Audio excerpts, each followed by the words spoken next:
宮さんこんばんは、夏目さんちの源です。トロとタクのマッチング状況を緻密に分析するその辺の人、さやです。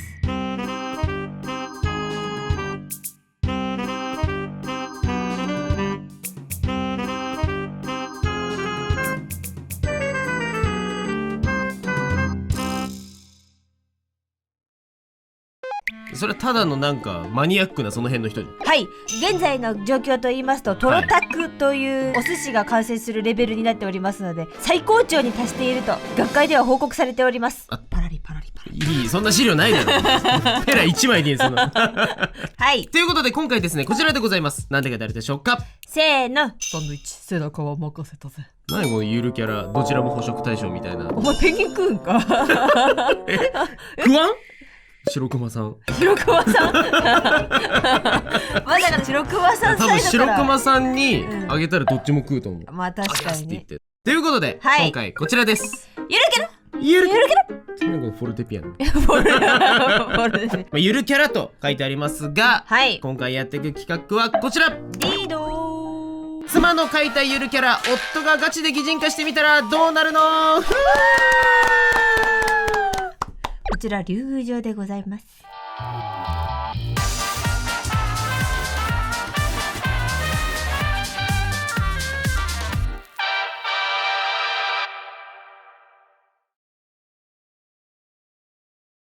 ということで、ゆるキャラと言いましたが、はい、まあ言ってしまえばさやじおというわけですよ。夏目さんちを始めてね、なんかもう 4,5 年経つんですけど、はい、オープニングでこういう絵を描き続けてきました。意味わからん絵を、はい、真顔で、真顔なんだね。真顔で正気を保ちながらこの絵たちをね、穏やかなパニックをね、穏やかなパニックたちをもう動画分だけ作ってきましたと。本当だよね。これ動画分だけこれ全く被りなく違うものを生み出してるっていう点では結構な才能だと思ってるんだけど、まあてなわけでとりあえずさやさんはこんな意味わからん世界を生み出し続けてきたわけです。まあさやじおの世界にいるナピメさんとか、弱き心とか、うさがないとか、最近なんかこうちょっとマスコットキャラみたいな顔をして出張ってきてるやつらがいるので、そいつらをゲンさんに書かしちゃおうかなと思って。ということで今から3回戦やっていくんだけど、当然僕もお題は知らないんですよ。さやさんに全部任せたから今回。いやそうなんです。今回はね、もうさやじおの擬人化をやってくださるということで、私準備してまいりましたので、と言いつつね、さやさん暇になってもあれなんで、さやもやってみましょう。イエス。それではさやじおキャラの擬人化やっていきたいと思います。いらっしゃい。たたたたたた。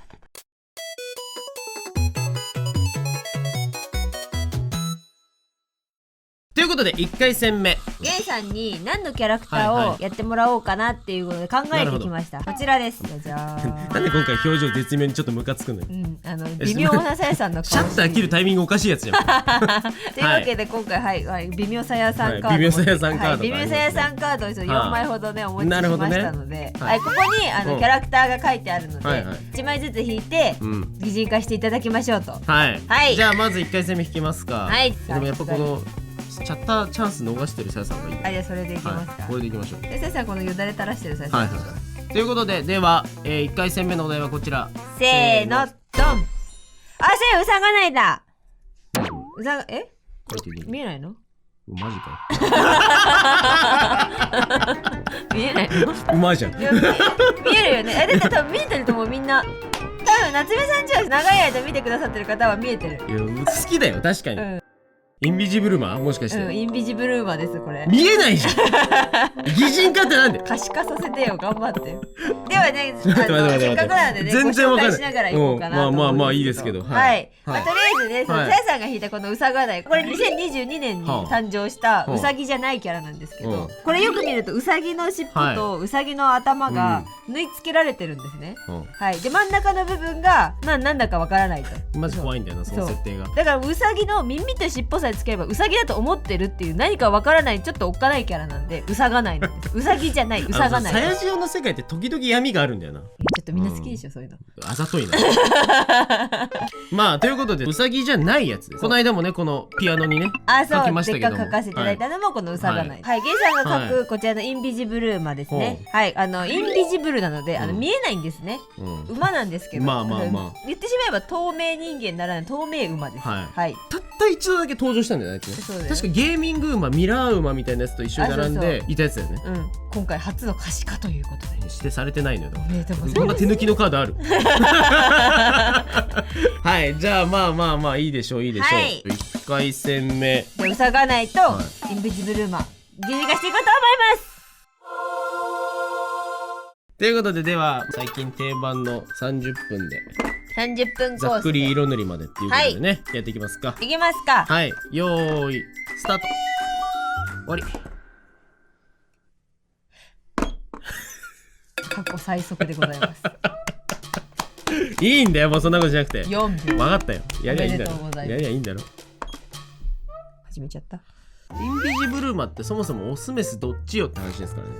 その辺は自由でいいのかな。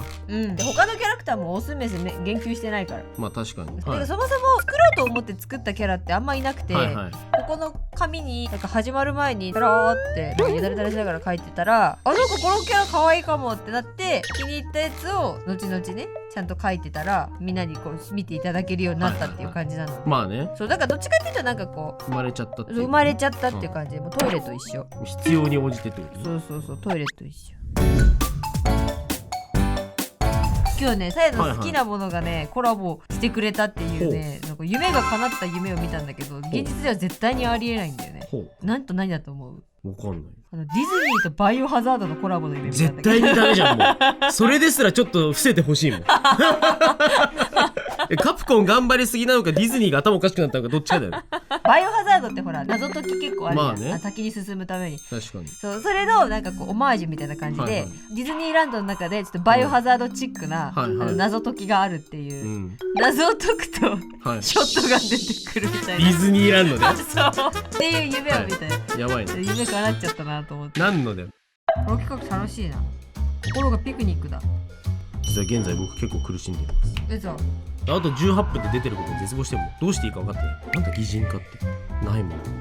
それも含めてピクニックだね。ほらピクニックよ。今日のお弁当はおにぎりと卵焼きとゲンさんの悲鳴よ。ゲンさんの悲鳴は僕さん大好きなの。嫌な子供だなさあ、ということで1回戦目、インビジブルーマとうさがない。せーのドン。おー、いやよくモチーフゼロから生み出したところなんかさ、なんか全然納得いってないしさ、とにかくこの短時間じゃ透明人間を表すことができなかった。一応擬人化なので、まあオスメスはインビジブルーマそもそも指定もなかったので、メスなんですけど、こいつすごいね、悲しき生き物なんですよ。ウマ娘を作るというプロジェクトの中で、科学実験がもう一個間違った方向に行って、さらに透明人間になってしまったというやつ。透明になってる間は自分の命を削ってます、結構。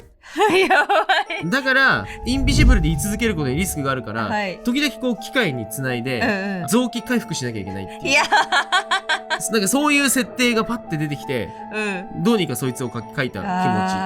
悲しき生物。悲しすぎる悲しすぎる。インビジブルであることがさ、アイデンティティだったはずなのにさ、それは彼女にとってリスクでしかなかったという、ただの失敗作。うまぴょい馬ぴょい。ただ馬の力をもってした人間なので、バカ強いです。だから制限時間付き、3分しか戦えないウルトラマン。なんか透明になることによって体の機能がどんどん犠牲になってるわけだから。確かにウルトラマンよりリスクは払ってるし、ウルトラマンと同じぐらいしか動けない。そういうことです。だから3分間が制限時間なんです、こいつの。ウマトラマンというわけですね。やめなさいねはい、さやさんこちらうさがない。いや、かわいいかわいいって味。しかも微妙に目が、そう、目と顔が一緒です。顔はもううさがないの顔してんだ。そう、かわいいわ。でもこれあれだよ、ちゃんと縫い付けられてる。皮膚。そうだよ、ほら血ついてるしね。1回戦目からどうしたさや嬢ってそういうとこなの？もっとなんかファンシーな企画だと思ってたんだけど、今回なんだいこのイカれた人参。これマフラーを後ろでこう刺してる。これマフラーを止めてる。そう、マフラーを止めてるなんか人参です。だけど自分の意思があるのでなんかびっくりしてますね。嫌なんでしょうね。下半身違う人間ついてんだ。そうだよ。ゴブリンついてんじゃん。これ皆さんタイツじゃないですかね、これ皮膚ですからね。だよね、今これ青い皮膚だよね。はい、青い皮膚ですよ。でなんかこうシャツの色とか、あとこっちはねプリーツスカートだけどこっちはズボンみたいな感じで、もう全部ガチャガチャみたいな。もうガチャガチャなんだ。そう。なんならもう靴もガチャガチャでもよかったの。あー確かにブーツとかにすればよかったわ。それもらったわ。もらったわ。ということでこっちがオスのウサギで、こっちがメスのウサギですね。ああ、もうウサギなんだ。でもそのサイズだ。だけどここから上だけだからね、ウサギなのは。この子さ、脳みそウサギなんだ。分かんない。だから脳みそがこうあるとしたらこっから先はウサギかもしれないけど、こっから下は人間かもしれない。確かにな。好きなようにパーツを組み立てていただいて。なんでさ、2人ともなんかさ、悲しき実験で生まれた生物じゃん、この2人とも。どっちも。ねじゃねえよ。ということで、じゃあ2回戦目いきましょう。はい、行きましょう。というわけで今回もまたね、2種類の腹立つさやさんを用意してみました。じゃあゲイさん先にキャラクターを選んでいいですよ。とりあえずじゃあ僕こっちでいいよ。じゃあこの腹立つさやさん、腹立つさやさんでいい。じゃあこっちがちょっと引いてるさやさんにするわ。じゃあいきます。はい、せーの、ドン。スドーマン引いちゃったさやぴ。こっちが良かったんだけどね。ゲイさんにスドーマン書かしたかったんだけどね。今回ナピメは、ナピメさん、そうこれなんですけど、はい、もうちょっと真ん中に連れてきてあげて。ナピメさん歩いてきてこっちまで。上行かないでこっち来てこっち。ナピメさん、こちらなんですけど、はい、これ夏目さん家ができてから、すごい初期からいるキャラクターなんです。そうなんですよね。実はね、メンバー限定バッジを作るときになんかアイコニックなキャラクターが欲しいぞという話になったんで、はい、その時にさやさんが5分ぐらいで考えたキャラクターなんですけど、ナピメさんはなんかこうさやさんがこうちょっとモチーフになってる部分があって、でそれとついでゲンさんのそのキャラクターでゲンザラシっていうのも生んだんですよ。確かにそう言われるとナピメは擬人化したらサヤなんだよね、要するに。そういうことになっちゃうんだね。ってことになっちゃうので、今回はちょっと。なるほど、だからいないんだ。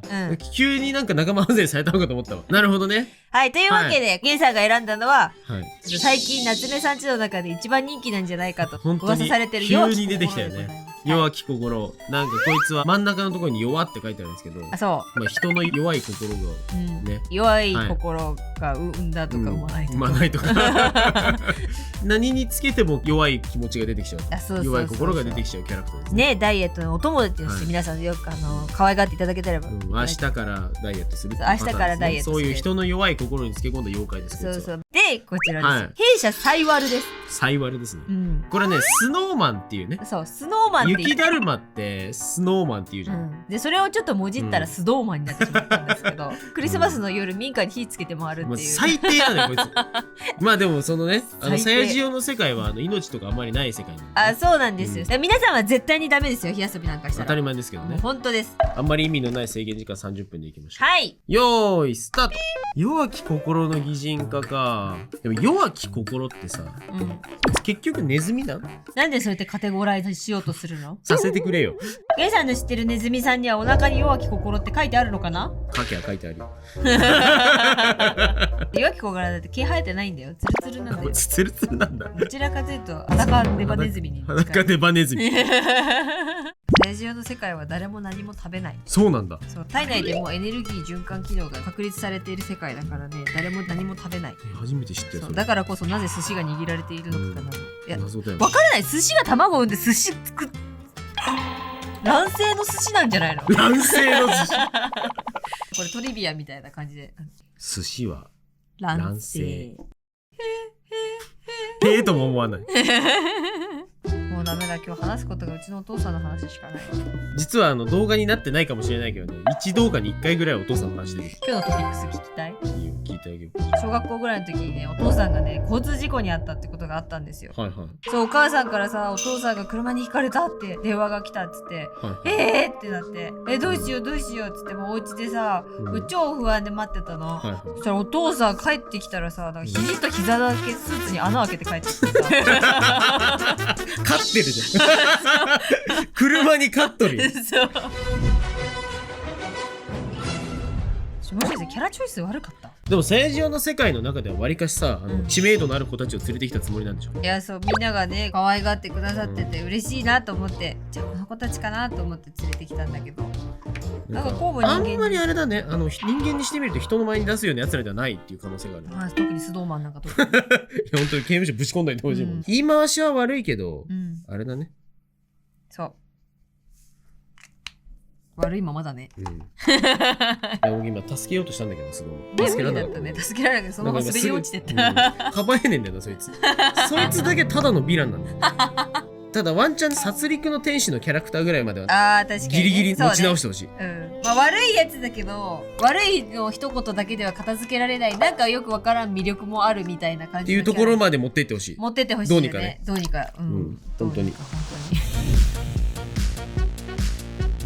はい、ということで、2回戦目弱き心とスドーマンです。はい、せーのドンと。めっちゃ可愛い。もう弱き心実はこんな可愛いのかもしれないという。こんな可愛いんですね。そうてか女の子なのかもしれない、もしかして。わー、この子だったらさ、弱き心吐いててもさもういいよいいよって気持ちになっちゃうね、ということで弱き心は、はい、ご存知の通り心が弱いわけですよ。だからもう髪の毛もボサボサでぐにゃぐにゃですんごい頑張る日、本当に強制されて頑張る日は超ストレートヘアでいきます。なんかもう今日は気合い入れたい日とか、そう勝手にやられる日とかは、そういう風にされてます。かわいい。だけど普段はこのバーっていいですね、でこれ家の中外出たくないから壁紙は空柄貼ってなんか外にいる気持ちになってチャー濁してんの。チャー濁してはいっていうこんな感じです。いいです、めっちゃ可愛いです。で私こちらスドーマンですね。ヴィランじゃん。もう目ガンビランじゃん。目があったら終わり。イットじゃないね。何持ってんの？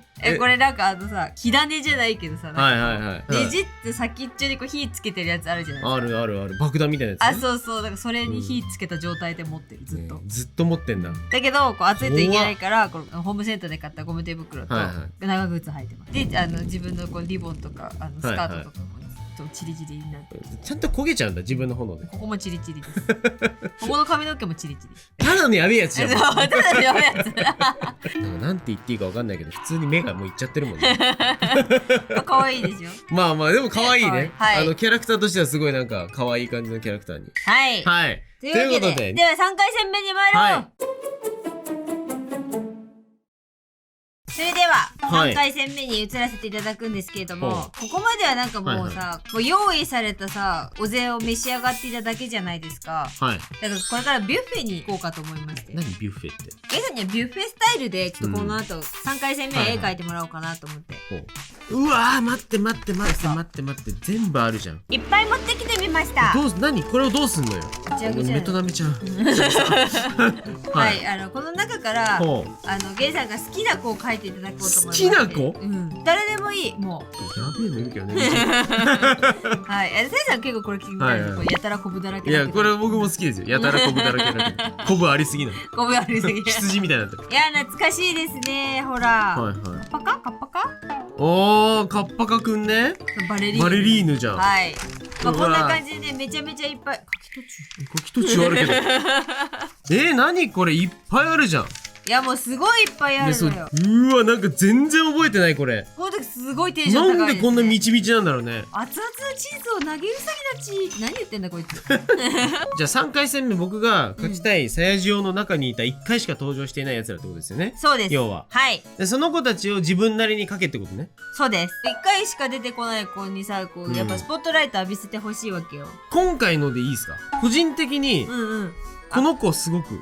その子ですか？この子。あら嬉しい、ありがとう。今回これを書かせていただこうかな。かしこまりました。じゃあ信号機ちゃんでお願いします。じゃあさやさんこれにしようかな。はい。さやさんこの肉球の力破壊にします。もうこれ書くからって言われてももう最後これ書いてんだよ。あえてもう一回書く理由がよくわかんないけど。あえてでもちゃんとこの絵柄じゃなくて美少女美少年に書いてみせます。なるほど。はい頑張ります。じゃあ最終戦まただいたい今お前30分経ったよって教えてくれるタイマー用意スタート。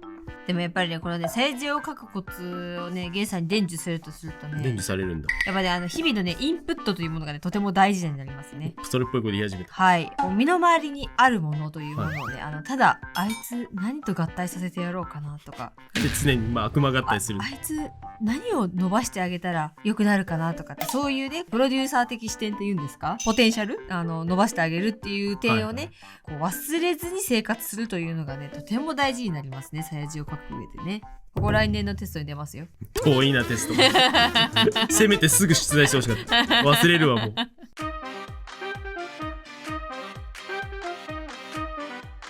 はい、ということで、3回戦目。はい。はい。何でもいいということで、こちらです。せーの。ドン。かっこいいポスターみたい。信号機ちゃん。これだって学生服着てるもんね。いやそうね。まあなんかワンピースを着てるイメージだったんですけど。ああそうなんだ。はい。普通になんか勝手にセーラー服にしちゃった。いやいいですよゲイさんの癖出してもらって。すいませんありがとうございます。ということでなんかもう完全に信号機がセーラー服から生えてたらなんかめっちゃエモいんじゃないかっていう。エモい。もうただただその発想だけで。しかもなんかあれでちょっと苔とかさついててさ。そうちょっと古びてるよね。ちょっとストーリーが感じられますね。まあでも今回に関して一言言うのであれば、はい。何も考えてないけどねこいつに関しては。こいつは何なんだという気持ちでずっと書いてたけど。トラフィックライトレディーっていうことです。おしゃだわ。ちょっとなんかCD のジャケットっぽい雰囲気で。めっちゃっぽい。ということでちょっと女の子っぽい雰囲気を出している謎の信号機です。いやいいねオリボンがいい味出してますね。なんかちょっとやっぱりおしゃれをしたい。レディーだから。これでもやっぱりレディーなところを出したいね。そんなお前を破壊だー。いや普通に可愛い子。破壊。なんかもっとさ普通にムキムキにしようと思ったんだよ。確かにムキムキ度合いで言うと結構ムキムキパンダだったからムキムキにしようと思ったんだけど、なんか普通にパワースーツみたいになっちゃった。なんかめちゃくちゃこいつ強そうだもんねこの手が。強いよだって。破壊しかしないんでしょ。破壊しか言えないし破壊しかできない。この手は外れない。バーンしかできない。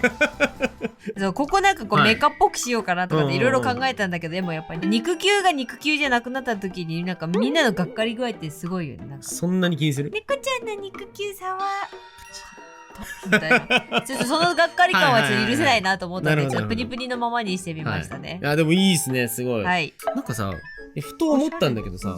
このサヤジオの世界観をさ、デフォルメを弱めていけばさ、もしかしてめちゃくちゃおしゃれな絵になるかもしれないよ。説言い過ぎて言い過ぎて言い過ぎまくった結果ダリみたいな雰囲気になったり。ダリもこっち側来てる。本当にいろんな人に叩かれるよ。本当だと思う。なんか嬉しいな。なんか不思議な回になりましたね。うわインビジブルーマー弱き心信号機ちゃん。トラフィックライトレディーです。はい。でも私もね、うさがない。いやなんかシンプルであればあるほど妄想がはかどるということかもしれないなこれは。ことかもしれない。皆さんもぜひよろしければねお好きな動画のお好きなキャラでね試しに遊んでいただければと思います。はい。いやなんかサヤジオの可能性を見たの。一回しかね見てもらえなかった子たちにも光を与えてあげてください。こいつもこんな顔で見てますし。一番怖い。書かなかったら結局一番怖い。来るかもしれないよ。スノーマン。